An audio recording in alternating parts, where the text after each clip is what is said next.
Good morning students, once again फिर से एक बार हम लोग बिहार बोर्ड के मैथमेटिक्स एग्जाम में संबंधित कुछ फिर से ऑब्जेक्टिव क्वेश्चन मैं लेकर आया हूं आप लोगों के लिए। तो चलिए स्टार्ट करते हैं हम लोग बिना देर किए हुए। तो आप यहाँ देखिए समीकरण 3√3x² प्लस 10x प्लस √3 बराबर 0 का विवेचक बराबर है। विवेचक को जो हम लोग शॉर्ट में लिखते हैं डी और इसको इंग्लिश में बोलते हैं तो डिस्क्रिमिनेंट होता है। डी इज इक्वल आपका होता है b² माइनस 4ac। विवेचक, ध्यान दे, विवेचक किसके बराबर, यानी डी पूछ रहा है इसमें, तो यहां कंपेयर करेंगे, हमारा होता है ax² plus bx plus c। तो यहां b कंपेयर करेंगे तो मेरा 10 है, a कंपेयर करेंगे तो 3√3 है। तो हम निकालते हैं d किसके इक्वल हो रहा है, b² यानी 10 का स्क्वायर करेंगे तो 100 हो जाएगा, माइनस 4 a का 3√3 और c जो है √3 है आपका। तो 4 में 3 से मल्टीप्लाई करें 4 12 और 3 में से हो जाएगा तो 36, यानी 100 में से 36 आपका घट जाएगा तो आ गया आपका 64, यानी आपका ऑप्शन नंबर सी जो होगा वो राइट आंसर होगा। विवेचक निकालना है यानी D, b² minus 4ac। Next question की तरफ बढ़ते हैं हम लोग। x minus y is equal 6 और x² plus Y is equal 30 है। तो एक्स वाई का आपको मान निकालना है। तो x माइनस वाई का हम यदि होल स्क्वायर करें तो देखिए क्या होता है, x माइनस वाई का whole square is equal x² plus y² minus 2xy। अब यहां देखिए एक्स वाई का भी वैल्यू आपके पास है, x² प्लस y² का भी वैल्यू है।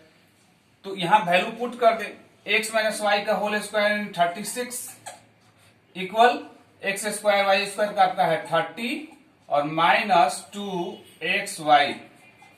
अब यहां देखिए तो क्या होगा आपका, 36 में से 30 माइनस करें तो 6 आएगा। तो यहां देखते हैं हम लोग 36 माइनस 30 इज इक्वल है आपका माइनस 2xy। तो आपका हो गया 6 और माइनस 2xy।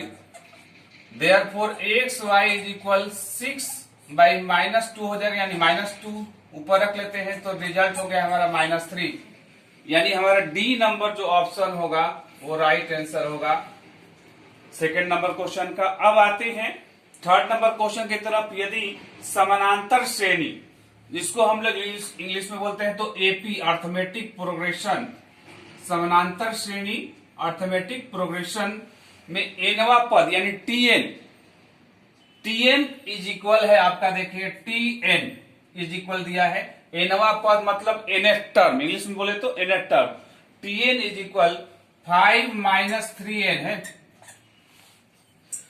तो यहां पर जैसे ही हम n का वैल्यू 1 पुट करेंगे, 1 रखेंगे तो हमारे पास फर्स्ट टर्म निकल जाएगा, 2 पुट करेंगे तो सेकेंड टर्म निकल जाएगा। तो उसके बाद हम लोग इसका पदांतर यानी d पूछ रहा है, यहां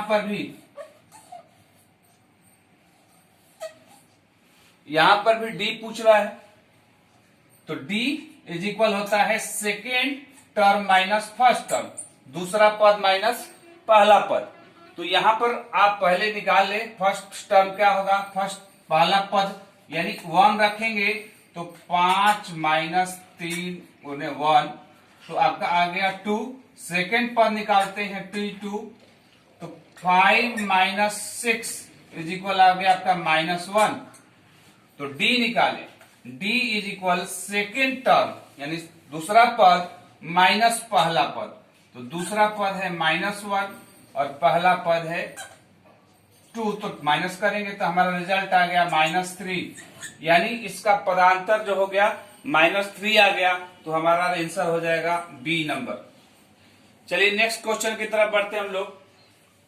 कोसेक 30 डिग्री और कॉट 45 डिग्री। तो आपको यदि देखिए, आपको यदि साइन, कॉस और टेन तीनों का यदि आपको याद है तो बाकी सब आप उसका उल्टा करके निकाल सकते हैं। तो कॉसेक 30 डिग्री का जो वैल्यू है, तो आप साइन 30 का याद करें तो साइन 30 का होता है 1/2, तो कॉसेक 30 का हो जाएगा 2 और कॉट 45 यानी टेन 45 का होता है 1, तो आपका वैल्यू हो जाएगा 2 + 1 इज इक्वल हो गया 3।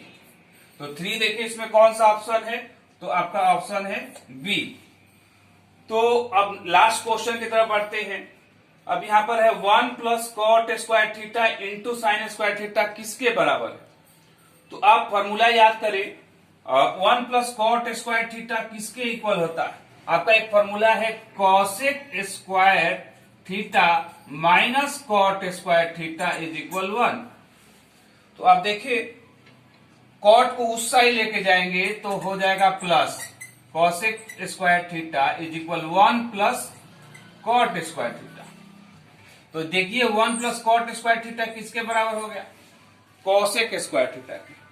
तो cosec square theta into sine square theta हो गया, और cosec theta into sine theta का वैल्यू होता है 1, या इसका उल्टा भी होता है तो कटा देंगे तो ये भी कट जाएगा, दूसरा भी। तो इसका वैल्यू 1 होता है, 1 का स्क्वायर करेंगे तो भी 1 ही होगा, तो इसका रिजल्ट होगा 1। या ऐसे भी लिख सकते हैं cosec square theta into sine square theta जो हो जाएगा 1/कॉसेक स्क्वायर थीटा के बराबर होता है, तो ये कैंसिल हो गया, तभी रिजल्ट हमारा आएगा 1, यानी ऑप्शन नंबर आपका होगा बी।